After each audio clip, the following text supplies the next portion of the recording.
Hey everyone, and welcome back. We're going to be getting into this prototype even more. I know it seems like it's crazy because we just started with the progress bar and then we moved on to the content. Now we're going to actually get into the individual inputs. Now, when we're creating like a form, especially a form, we want to showcase the different types of interactions that happen. And as you all know, inputs have a variety of different states, whether that's an active state or a focus state or an error state. And just some inputs actually have different types of interactions, whether that's a drop down or a radio button or just a regular text or number input. So we're going to actually go into each and every input and we're going to design that interaction with the assets that you have. So let's break it down. So the first one I am actually going to work on is this one.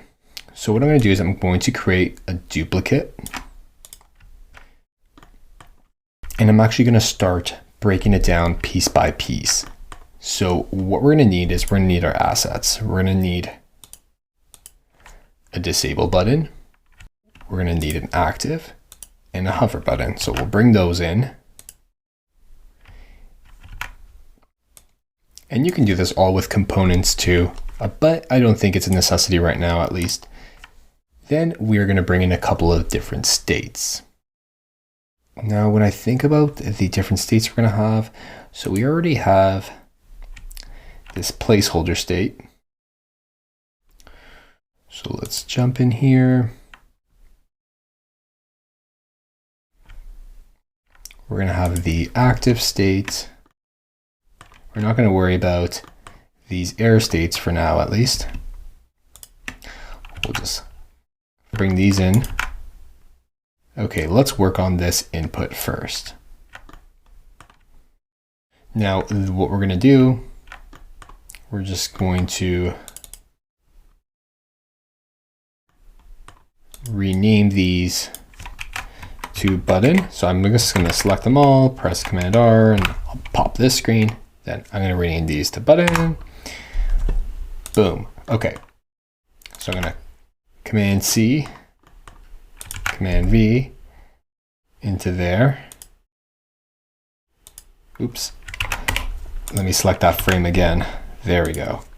So I'm going to throw that button because it's in its disabled state. So I'm letting users know that this needs to be filled out. And if they try to, we could even interact or show the interaction of an error state. So we can copy that over here as well. And we can kind of fake this state of being active.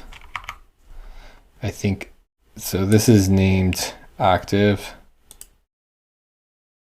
This is named input. Let me go back to my assets just to make sure. Okay, so the reason why it is in the input container is because it does have like the field required. Like it has space for that.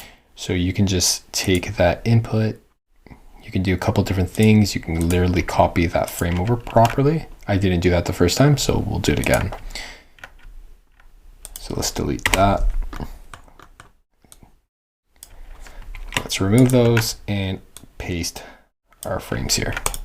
So we can take this frame. This is our kind of active state when you click on it. So we'll notice that is slightly different. Now it is expanding beyond the frame. So I'll just use fill container. And these are all designed for you. So you can use them any which way you like. So that's going to be replaced. And once that's done, we are going to have a input that is filled. So you can see it's filled input. And once again, it's expanding beyond. That's because it's at a fixed width. We use fill container on an auto layout frame that's housing everything. This is the auto layout frame that holds everything. It's just going to expand beyond there. And this is where we're going to introduce our button. So that is the beginning. We also need to do the same thing over here. So we'll just duplicate this frame. And we can throw, oops. We'll just create this from scratch. So we'll use 000 for the black fill.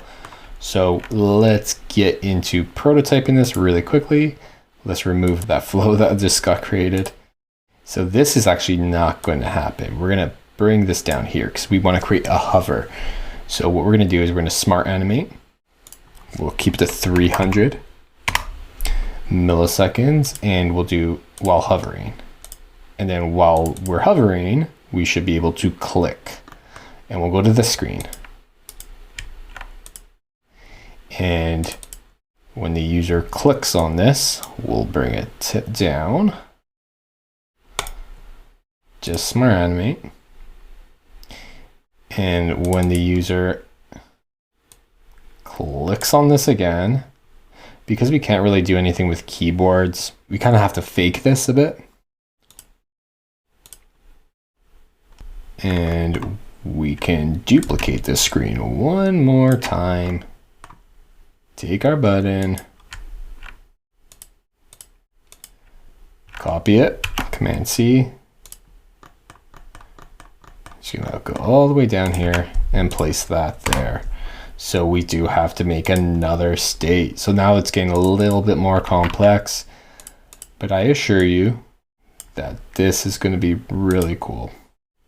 So while hovering, we'll do that. And then when I click it, we're gonna go here and we will push at 500 like we had before. So let's take a look. Okay, restart.